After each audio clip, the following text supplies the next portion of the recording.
प्यारे से क्यूट से एक छोटा सा बच्चा था। हमारा माइंडसेट कंपटीशन के लिए कैसा होना चाहिए। ये कोई आला कार्ड वाला बुफे थोड़ी है, मेन्यू से मैंने सर्च कर दिया मुझे ये चाहिए मुझे ये चाहिए। It's not going to be like that. तो यहां से कैरियर आपका एक टर्बो बूस्ट स्टार्ट होगा। ये बीच में जो 11th आती है ना बेटा, इसको आप खराब कर लेते हो। आपको क्या करना है, you have to take a baby steps. ये छोटे छोटे बेटा स्टेप्स। नमस्कार बच्चों, वेलकम टू फिजिक्स वाला। मेरा नाम अभिषेक वर्मा है और बेटा मैं आप लोगों को कुछ चीजों के बारे में ध्यान रखने के लिए कहने आया हूं। किन चीजों का ध्यान रखना है जो हमारी सिलेक्शन में मदद करेगा, और किन चीजों पे उससे भी ज्यादा ध्यान रखना है जिससे कि वो कारण कहीं से कहीं तक मेरे सिलेक्शन ना होने का कारण ना बन जाए। तो चलिए बेटा, समय ना व्यर्थ करते हुए आपको ये बड़ा ही इंपॉर्टेंट मैसेज देने की मैं कोशिश कर रहा हूं। थोड़ा ध्यान दीजिएगा कि मैं कहने की क्या कोशिश कर रहा हूं।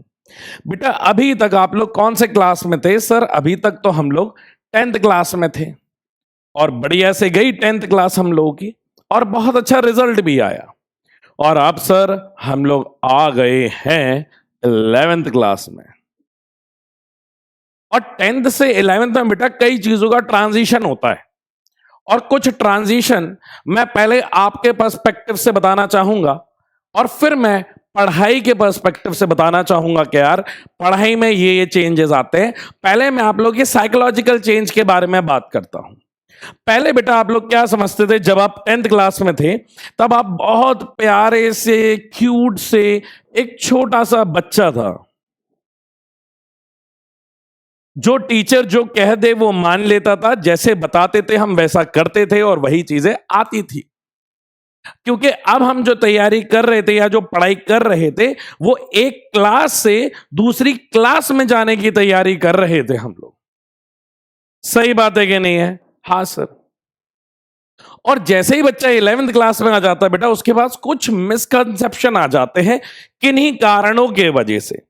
और वो मिसकंसेप्शन क्या होते हैं कि भैया अब तो मैं एक बड़ा बच्चा बन गया हूं, बड़ा बच्चा बन गया हूं, मुझसे ज्यादा जानकारी, मुझसे ज्यादा इंफॉर्मेशन, मुझसे ज्यादा सही गलत के फैसले इस दुनिया में कोई नहीं जानता है। बेटा ये छोटे से ट्रांजिशन में इतना सब कुछ आपकी साइकोलॉजिकल लेवल पे हो जाता है, जहां पे आप ये समझते हो कि मुझे सही और गलत अब अच्छे से पता चलने लगा है। पर बेटा ये एक मिसकंसेप्शन होता है। अभी भी आपका वही एक लर्निंग फेज है जिस पे आपको ध्यान देना है। और 10th से 11th में अब मैं पढ़ाई के पर्सपेक्टिव में आऊं कि किन चीजों पे आपको ध्यान देना है, तो उसकी जरा बात कर लेते हैं। अब आप ध्यान से सुनना बेटा। सबसे पहले तो मैं ट्रांजिशन बताने वाला हूं इन टर्म्स ऑफ स्टडी, फिर मैं आपको ट्रांजिशन समझाऊंगा इन टर्म्स ऑफ प्रिपरेशन। आपको क्या चीजों का ध्यान रखना है, हमारी चीजें या हमारा माइंडसेट कंपटीशन के लिए कैसा होना चाहिए, वो भी मैं बात करूंगा। पर पहले मैं बताता हूं कि बेटा पढ़ाई के टर्म्स में क्या क्या चेंजेस आने वाले हैं। अगर बेटा 10th की बात करूं मैं, अभी बेटा जो भी मैं बात करने वाला हूं वो कौन सा सब्जेक्ट के लिए बात करने वाला हूं? फिजिक्स के लिए बात करने वाला हूं। ठीक है सर, फिजिक्स के बारे में क्या बात करने वाले हो? मैंने कहा बेटा अभी तक अगर आप 10th की बात करो या 9th की बात करो तो आपके कुल मिला के 5 to 6 चैप्टर रहते थे। 5 to 6 चैप्टर रहते थे जो आप बड़े आराम से पढ़ लेते थे और उनको खत्म कर लेते थे, और उन्हीं का कई बार रिवीजन भी हो जाता था, जिसमें से एक सेट ऑफ फॉर्मूला रहते थे, 2 या 3 हर एक चैप्टर में फॉर्मूला रहते थे, और वो आप बहुत अच्छे से कर लेते थे और उसका इंप्लीमेंटेशन वाला पार्ट भी अच्छे से कर लेते थे। क्लियर है? जहां पे साइंस, क्योंकि पहले तो फिजिक्स होती ही नहीं थी, 10th में आप क्या पढ़ते हो? साइंस। पर अब यही साइंस की बेटा ब्रांचेस खुलने वाली है आप लोगों के लिए। यहां पे जो पूरा क्यूमुलेटिव एक सब्जेक्ट होता था, यहां पे बेटा वो एक एक इंडिविजुअल सब्जेक्ट होंगे जिनकी अपने आप में एग्जामिनेशन पॉइंट ऑफ व्यू से बहुत ज्यादा इंपॉर्टेंट है। अब आप ऐसा नहीं कर सकते कि यार मैंने कोई एक चैप्टर छोड़ दिया फिजिक्स का या कोई केमिस्ट्री का चैप्टर छोड़ दिया, ये पसंद है ये ना पसंद है। It's not like a menu ना, ये कोई आला कार्ड वाला बुफे थोड़ी है, मेन्यू से मैंने सर्च कर दिया मुझे ये चाहिए मुझे ये चाहिए। It's not going to be like that. फिर सर ये कैसा रहने वाला है? अब बेटा आप जो 11th में पढ़ने वाले हो आप लोग चीजें, तो 11th में बेटा जो चीजें आप पढ़ोगे उसमें जो चैप्टर रहेंगे बेटा तकरीबन तकरीबन आपके 15 चैप्टर्स रहने वाले हैं। 15 चैप्टर रहने वाले हैं बेटा। ये बात सिर्फ आपको समझाने के लिए है कि आप मुझे कैसे सिंसियर हो जाना है। कई सारे बच्चों को जैसे ही क्लास शुरू हो जाती है 11th के, उन्हें समझ में नहीं आता कि हो क्या रहा है यार, ये अचानक से कैसे हो रहा है ये। तो that's why we have to make them mentally prepared कि भाई ऐसा होगा, आप प्रिपेयर रहिए, ऐसा होने वाला है, हम तैयार हो रहे हैं, हमारे पास इंफॉर्मेशन आ रही है कि हाँ यार, जैसे मौसम विभाग होता है, मौसम विभाग क्या करता है बेटा, वेदर फोरकास्टिंग करता है कि यार 2 दिन बाद बारिश होगी तो आप अपनी तैयारी वैसे कर लीजिए। तो सेम यही बताने की हम कोशिश कर रहे हैं कि बेटा इधर से हमारा ट्रांजिशन इधर होने वाला है, तो आप बस अपने अंदर जो सिंसियरिटी वाला लेवल है वो थोड़ा गेन करिए, फिर आप देखिए कितना मजा आने वाला है आपको। तो बेटा यहां से यहां तक एक अच्छा खासा ट्रांजिशन होता है,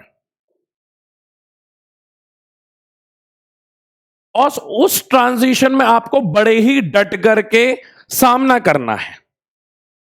क्लियर है कि नहीं है? तो ये ट्रांजिशन हो जाता है बेटा पढ़ाई वाला के पहले कहां 5 से 6 चैप्टर कर रहे थे, अब आपको लगभग लगभग 15 चैप्टर्स बेटा करने होंगे। और वो चैप्टर ऐसे नहीं होंगे, इसमें हर एक चैप्टर में ईच चैप्टर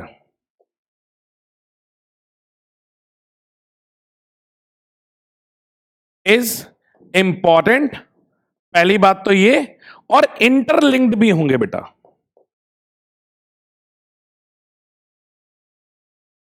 एक दूसरे से कनेक्टेड भी होंगे, एक दूसरे से जुड़े हुए भी होंगे कि यार अगर मुझे पहला या दूसरा चैप्टर नहीं आया तो मैं ऐसा नहीं कर पाऊंगा कि 3rd चैप्टर से मैं पढ़ाई शुरू करूं और मुझे चीजें बहुत अच्छे से समझ में आएंगी। आपको नहीं आएगा बेटा। मतलब अगर मैं ये कहूं कि 11th क्लास मुझे बहुत अच्छी करनी है तो आपको बेटा फर्स्ट डे फर्स्ट क्लास से लास्ट डे की लास्ट क्लास तक सिंसियर रहना पड़ेगा। लास्ट डे लास्ट क्लास तब तक आपको बेटा ध्यान से पढ़ना होगा। जब आप इतनी सिंसियरिटी दिखाओगे तो हां ये हो जाएगा। अब आपके लिए ये नहीं कि यार छुट्टियां हो गई तो दादा दादी नाना नानी के यहां जा रहे हैं, नहीं बेटा। अब हमारा ये जो समय शुरू हो रहा है ये हमारा बहुत ज्यादा पढ़ाई का समय शुरू हो रहा है, जहां पे ये 2 साल अगर आप अपनी पढ़ाई और स्टडीज को दे देते हो तो यहां से कैरियर आपका एक टर्बो बूस्ट स्टार्ट होगा। मतलब एक हेड स्टार्ट मिलेगा आपके लाइफ को, आपके कैरियर को, जिसको हमें यहां पे क्या करना है बेटा, ध्यान देना है। तो ये बात हो गई है बेटा पढ़ाई वाली। अब हम बात करते हैं कि सर ठीक है, ये तो आपने बता दिया कि हमें सिंसियर रहना है, आपने ये भी बता दिया कि हमें बहुत ज्यादा मन लगा के पढ़ाई भी करनी है, और ये भी बता दिया कि हमारे पहले तो भाई बहुत छोटे से चैप्टर होते थे, अब तो यार बहुत सारे चैप्टर हो गए हैं। तो कैसे होंगे सर, कैसे होंगे? मैंने कहा बेटा क्या होता है कि अचानक से अगर आप ये बड़ी पिक्चर देखोगे ना तो it will be very difficult. मैं आपको एक स्टोरी सुनाता हूं, छोटी सी स्टोरी है, ज्यादा समय नहीं लूंगा आपके। बताइए सर कौन सी स्टोरी है?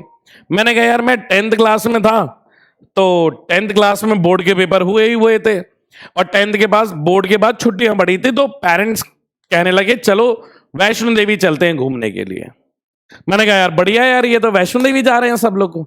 मैंने कहा यार मैं इतना धार्मिक हूं नहीं, पर मैंने सोचा कि यार चलो यार बोर्ड का पेपर अभी दिया है, वैसे ही पढ़ाई तो करी नहीं थी, तो क्या पता माता रानी ही कुछ कर दे। तो मैंने कहा ठीक है यार, मैंने कहा चलो चलो मैं भी चलूंगा, बस ऐसे ही कि हाँ यार मैंने तो कुछ करके आया नहीं हूं खास पेपर में, पर हाँ अगर मैं माता रानी के पास जाऊंगा तो वो बढ़िया मेरे नंबर ला देंगे। तो यहां से गए हम लोग जम्मू, जम्मू से कटरा, कटरा से वैष्णो देवी गए। अब वैष्णो देवी में बेटा एक खास बात है, कटरा से जब आप उतर पहुंचते हो और जहां पे आपका बेटा ये जो टेंपल बना हुआ है उसमें जो डिस्टेंस है दैट इज ऑफ 14 किलोमीटर। मैं आज तक मैंने 1 किलोमीटर अच्छे से चला नहीं है, आप तो देख के भी बता दोगे। हाँ यार, तो 1 किलोमीटर आज तक 10th क्लास में कोई 1 किलोमीटर चलता नहीं है। मैं जैसे ही यहां पहुंचा और मैंने देखा यार ये तो इतने दूर जाना है, मैंने कहा यार ये तो फैसला गलत हो गया। और उसमें भी हम जोश में आ गए कि यार नहीं, मैंने कहा अगर मैं अपने आप को नंगे पैर जाऊंगा, शूज वगैरह नहीं पहनूंगा, पैदल जाऊंगा बिना जूते के चप्पल के, तो माता रानी और अच्छे से सुन लेंगी। पहले अगर 80% आ रहे होंगे तो अब बिना चप्पल के जाऊंगा तो 90 मिलेंगे। तो मैंने सोचा नहीं, शुरू करते। पेरेंट्स मना कर रहे थे पर मैंने बोला नहीं यार, खुद ने तो पढ़ाई करी नहीं है पर रिजल्ट में बढ़िया नंबर चाहिए। आई स्टार्टेड दिस जर्नी, क्योंकि कोई ऑप्शन था ही नहीं, पढ़ाई करी नहीं थी, यही एक चारा था, माता रानी कुछ कर देंगी। तो मैं चलता गया चलता गया चलता गया चलता गया चलता गया। हर एक टाइम पे बस ये था, मुझे पता था कि यार पेरेंट्स भी हैं, रुकना नहीं है, धीरे धीरे धीरे धीरे, छोटे छोटे पाँव थे। 10th क्लास में चलता चलता चलता चलता चलता चलता चलता, बस मुझे ये पता था कि अब कुछ हो सकता है ना, क्योंकि पढ़ाई तो करी नहीं थी। अब जो भी हो सकता है वो कौन ठीक कर सकता है बेटा? माता रानी। मुझे पता था कि यार मेरा लक्ष्य तो अभी यही है। मुझे इसकी चिंता ही नहीं थी कि यार ये मेरे 14 किलोमीटर हैं। उसी तरीके से सिचुएशन में बेटा आप लोग हो, आप इधर पे हो, बिल्कुल बिल्कुल, ये देख रहे हो, ये क्यूट सा बच्चा, ये और कोई थोड़ी है, ये आप हो। ठीक है, हाँ सर। और यहां पे बेटा आपका जो भी ड्रीम है, कोई भी चीज है, देखो मैं ये नीट हो /IIT हो /NDA हो CUET हो, कुछ भी हो बेटा, यहां से ये आपकी जर्नी है। अब अगर इसे दूर से देखते रहोगे ना तो ये आपको समझ में नहीं आएगा। आपको क्या करना है, you have to take a baby steps. ये छोटे छोटे बेटा स्टेप्स, ये एक चैप्टर हो गया, ये दूसरा चैप्टर हो गया, ये तीसरा चैप्टर हो गया, ये चौथा चैप्टर हो गया, ये 5वां हो गया, ये 6वां हो गया, ये 7वां हो गया, 10वां हो गया। ऐसे करते करते करते बेटा you will reach to your destiny. आप ये चिंता मत करो कि यार ये तो 5 से 6, बेटा आप लोगों को बोर्ड के लिए भी कितनों ने डराया, बोर्ड इज वेरी डिफिकल्ट, पर आप देखो आपका पेपर कितना खतरनाक गया है। तो इन द सेम मैनर आपको क्या करना है बेटा, अपनी यहां से, दिस इज योर 11th, यहां से आपकी 11th की शुरुआत है, जहां पे आप इतनी बड़ी पिक्चर को मत देखिए कि 15 चैप्टर है। 15 चैप्टर कैसे होंगे, इतनी मोटी मोटी बुक है, कैसे होगी? कैसे होगी? सोचने से नहीं होगी, देखने से भी नहीं होगी, किससे होगी? करने से होगी। समझ में आ रहा है कि नहीं आ रहा है? तो मैंने भी बेटा यही देखा यार, 14 किलोमीटर कैसे चल पाऊंगा, पता नहीं क्या होगा मेरा, और चढ़ गया तो उतरूंगा कैसे? पर बेटा सब हो जाता है। आप ये देखो ना, आपको कुछ चीजों पे ध्यान रखना है जो कि मैं अगले पेज में बताने वाला हूं। तो पहले तो आप ये समझो कि how you are going to do, day by day आप पढ़ेंगे और वो चीजें धीरे धीरे हो जाएंगी। क्लियर है? हाँ सर। तो अब मैं आपको बताता हूं कि हमें किन चीजों का ध्यान रखना है जब हम अपनी क्लासेस ले रहे हैं या क्लासेस अटेंड कर रहे हैं। पहली बात तो क्लास देखना नहीं है, क्लास पढ़ना है। It's not like a show, ये कोई मूवी थोड़ी है कि आप देखोगे हाँ टीचर ने कुछ कुछ बताया, कुछ कुछ पढ़ाया और आप चले गए। It's not going to work like this. आपको कुछ चीजें आपके पास चाहिए है, मैं वो लिखता हूं आप क्या क्या लेकर के जाओगे। हर एक चैप्टर की, हर एक सब्जेक्ट की बेटा एक अलग नोटबुक होगी। ठीक है, सबसे पहला क्या रहेगा बेटा आपके पास? एक नोटबुक होगी। नोटबुक मींस आपकी कॉपी। पहले तो छोटी सी पतली सी कमजोर सी कॉपी से काम चल जाता था बेटा, अब आप लोग रजिस्टर रखने वाले हैं। आप लोग तो आप लोग अपने पास बढ़िया सा मोटा रजिस्टर रखना बेटा, और तीनों का अलग अलग रखना। देखो रखना ऐसे है, अगर नोटबुक की बात की जाए बेटा तो आपकी फिजिक्स की अलग होगी, और आपकी केमिस्ट्री, और आपकी जूलॉजी बॉटनी, अभी बेटा मैं बायो लिख देता हूं, तो इनकी अलग रखी। वैसे तो जूलॉजी की भी अलग बनाना, बॉटनी की भी अलग बनाना। ठीक है? हाँ सर। बेटा जब फिजिक्स की बात आएगी तो फिजिक्स में आपके पास मैं जो चाहता हूं इस तरीके से आपकी 3 कॉपी होगी। यार देखो, अगर हम शुरुआत ही अच्छे से करेंगे ना तो ये कोई वॉर है, ये तो आप ये समझो, हम तो अब एक युद्ध में उतर रहे हैं, अब हमें अपनी तैयारी करनी है। और ये सारी चीजें बेटा आपकी हथियार हैं, आप ये समझ लो, ये सारी चीजें आपके हथियार हैं और यही काम आने वाले हैं आपके समय में। तो सबसे पहले बेटा मैंने फिजिक्स में आता हूं, तो फिजिक्स की एक बेटा थ्योरी की होगी, आपकी थ्योरी की एक आपकी कॉपी अलग होगी, पहले आप ये समझो, थ्योरी की बिल्कुल अलग। दूसरा बेटा, दूसरा आपकी जो रहेगी वो एक किसकी रहेगी बेटा, रफ कॉपी रहेगी। रफ फिजिक्स की अलग ही रखना बेटा, दैट विल हेल्प यू, कोई बड़ी बात नहीं है। पहले एक रजिस्टर थे, अब 4 रजिस्टर होंगे, रजिस्टर ही तो है बेटा। इन सब चीजों में आप ये मत सोचो कि यार इन सब चीजों में मैं बचत कर लूं, कुछ अवॉइड कर लूं, ऐसा मत करो, ऐसा मत करो। आगे आपके पास बहुत सारे ऑप्शंस आएंगे जहां पे आप चीजें सेव कर सकते हो, अभी आपकी एज नहीं है। तो थ्योरी कॉपी हो गई, एक रफ हो गई, एक बेटा आपकी डीपीपीस के लिए प्लस टेस्ट के लिए एक कॉपी आप अलग बनाना, जो कि बहुत हेल्पफुल होगी एटलीस्ट फिजिक्स में। बेटा फिजिक्स में आते हैं न्यूमेरिकल, और न्यूमेरिकल में जो जो सुंदर सुंदर सवाल होंगे, जो जो इंपॉर्टेंट इंपॉर्टेंट क्वेश्चंस होंगे, important questions plus important theory के कुछ ऐसे पॉइंट आ गए जो आपको हमेशा याद रखना है, लाइक पॉइंट टू रिमेंबर। आगे बेटा अलग अलग आप टेबल देखोगे जिनकी जनरल वैल्यूज रहती हैं, उनको आप इसमें लिख लोगे तो इतना बेनिफिट होगा, आप सोच भी नहीं सकते हो। तो इंपॉर्टेंट क्वेश्चंस यहां पे आ गए, प्लस यहां पे बेटा इंपॉर्टेंट क्या लिख दूं, नोट्स या इंपॉर्टेंट पॉइंट्स या पॉइंट्स टू रिमेंबर। ये बेटा ऐसी चीजों की एक अलग कॉपी, बिल्कुल अलग। तो यहां से थ्योरी, ये बेटा वो वाली चीजें आएंगी जो आपका टीचर क्लास में पढ़ा रहा होगा, पहले इस बात को समझो। ये वो सारी चीजें होंगी जो आपकी क्लास में, ये क्लास वाली चीजें हैं जो क्लास में मास्टर आपको पढ़ा रहा है। रफ कॉपी में आप अपनी प्रैक्टिस वाली चीजें करेंगे। सर ने थ्योरी पढ़ाई है, अब सर आपने जो जो बताया मैं दोबारा लिख करके एक बार रिवाइज करूंगा, पढ़ूंगा, फिर मैं क्या करूंगा, अपनी DPP. What is DPP? DPP is everything. आप जिस एज में जाएंगे ना, आप पता सबसे पहले आपको लगने लगे कि मैं अपने गोल से बहुत दूर हो रहा हूं, इसके दो बहुत अच्छे इंडिकेशन है, दो बहुत अच्छे इंडिकेशन है, आपको समझ में आ जाएगा यार कि मेरी तैयारी अब तो खराब हो रही है। दो बहुत अच्छे इंडिकेशन है, सुन लो। क्या? जिस दिन मैं डीपीपी लगाना बंद कर दूं, मैं जिस दिन डीपीपी लगाना बंद कर दूं और जिस दिन मैं टेस्ट को अवॉइड करने लगूं, जिस दिन मेरे दिमाग में यह चीज आ गई, मैंने आपको वही कहा ना कि जहां पे आप सुनो, आप क्या करोगे जब भी कोई गलत चीज करोगे ना, आप पहले अपने आप को जस्टिफाई करोगे बॉस।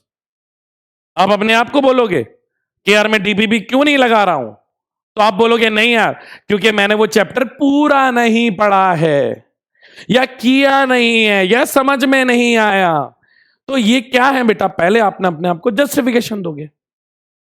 उसी वीक में टेस्ट होगा, अब जब टेस्ट का दिन आएगा, आप पहले अपने आप को जस्टिफाई करोगे बॉस, आज मैं टेस्ट क्यों नहीं दे रहा हूं, क्योंकि वो चैप्टर आता नहीं है, डीपीपी लगा ही नहीं है, डीपीपी लगाई नहीं है तो टेस्ट नहीं लगाई है।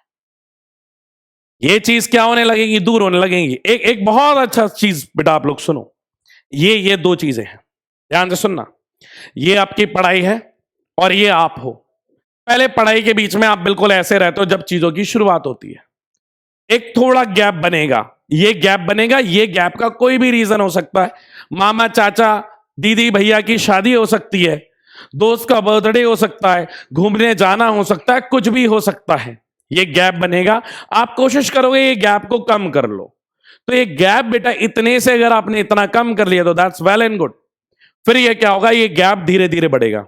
थ्योरी का रिवीजन नहीं करोगे तो इतना बढ़ेगा, डीपीपी का रिवीजन नहीं करोगे तो इतना बढ़ेगा, टेस्ट का रिवीजन नहीं करोगे तो इतना बढ़ेगा। अरे ये चैप्टर ही समझ में नहीं आए, चैप्टर छोड़ देता हूं तो ये बढ़ेगा।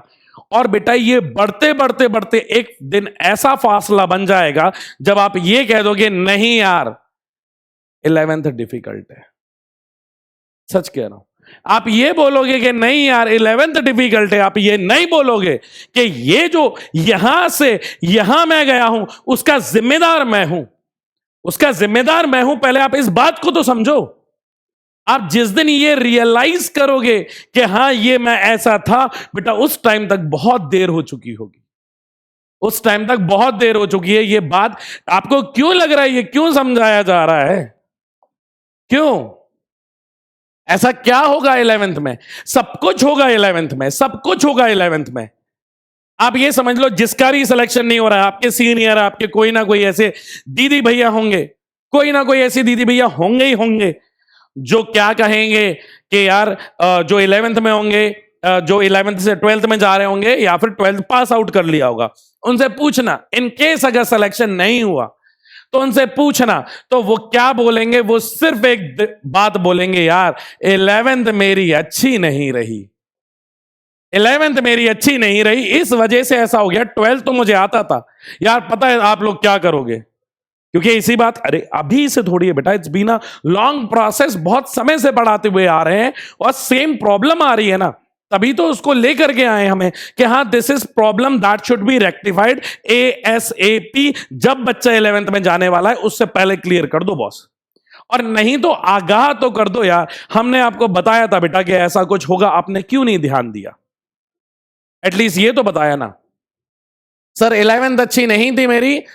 होता क्या है आप अभी 10th, क्योंकि 10th बोर्ड था तो डर लग रहा था, तो पढ़ाई करी और पढ़ाई अच्छी करी।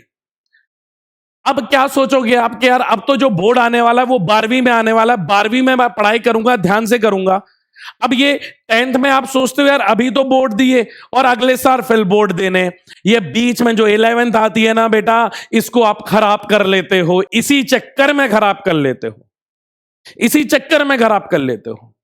तो आप प्लीज ध्यान दो, अगर सिलेक्शन नहीं होगा तो उसमें मेजॉरिटी ऑफ रोल 11th का होगा। आप कोई भी सिलेक्शन की बात करिए, I am not just talking about NEET, not just talking about IIT, not just talking about NDA, आप सारे के सारे पेपर ले लीजिए, 11th को सिंसियरली आपको करना है। अब कोई क्लास का पेपर थोड़ी दे रहे हैं यार, क्लास में जाओगे क्या? नहीं सर, अब सिलेक्शन हो रहा है, अब कंपटीशन हो रहा है। अब कोई 30 बच्चों की क्लास में सर मेरी रैंक 1, मेरी रैंक 2 नहीं आने वाली है।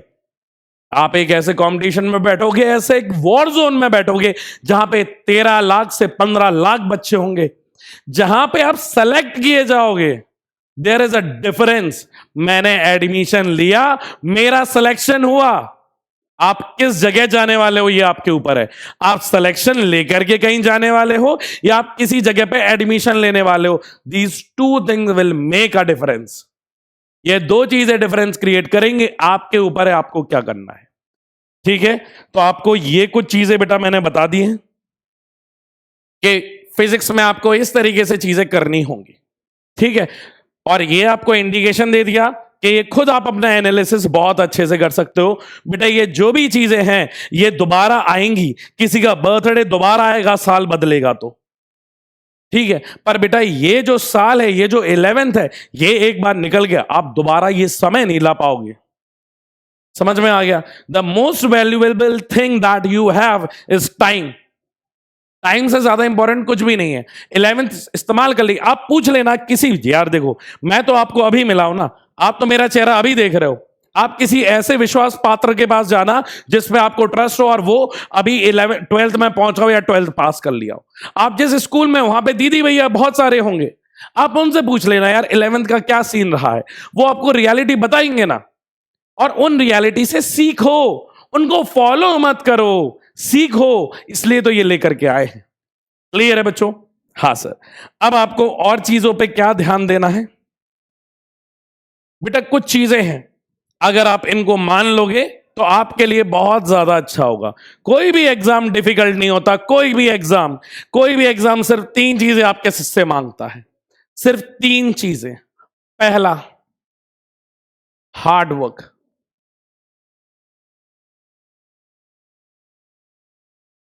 पहला हार्ड वर्क। दूसरा बेटा कंसिस्टेंसी। Third, patience. ये 3 चीजें एक बार लेकर के तो बैठो एक साथ, ये 3 चीजें एक बार लेकर के तो बैठो एक साथ। Nothing can stop you, believe me, nothing. आप भैया अनस्टॉपेबल हो जाओगे। समझ में आ रहा है कि नहीं आ रहा है? ये तीन चीजें कोई भी इंसान, कोई भी एथलीट, कोई भी पर्सन जो पॉइंट ए से अचीवेबल पॉइंट बी तक गया है, उन्होंने ये तीन चीजों को बेटा बहुत अच्छे से शिद्दत से फॉलो किया है। तो you have to do a hard work. नहीं, देखने से काम नहीं चलेगा, कॉपी को देखते रहोगे नहीं आएगा, नोट्स को लिखने से आएगा, न्यूमेरिकल को करने से आएगा। आपको कंसिस्टेंसी, 4 दिन 5-5 घंटे पढ़ लिए, 6वें 7वें दिन पढ़ाई नहीं करी, फिर 2 दिन बाद फिर आपने पढ़ाई कर ली 1-1 घंटा। No, you have to be consistent. अगर मैं दिन का 4 घंटे पढ़ूंगा या 5 घंटे पढ़ूंगा तो मुझे वो डेली फॉलो करना है। अब कोई संडे वनडे नहीं आएगा बेटा आपकी लाइफ में। आपका हर दिन एक वर्किंग डे है, आपको 2 साल सिर्फ देने हैं और you will be in a very nice place. आप पहले इस बात को समझो। और दूसरा, ये सारी चीजों के साथ साथ बेटा आप इस पे और ध्यान रखोगे, और ये मेरे लिए सबसे ज्यादा ही इंपॉर्टेंट है, दैट इज ट्रस्ट योरसेल्फ।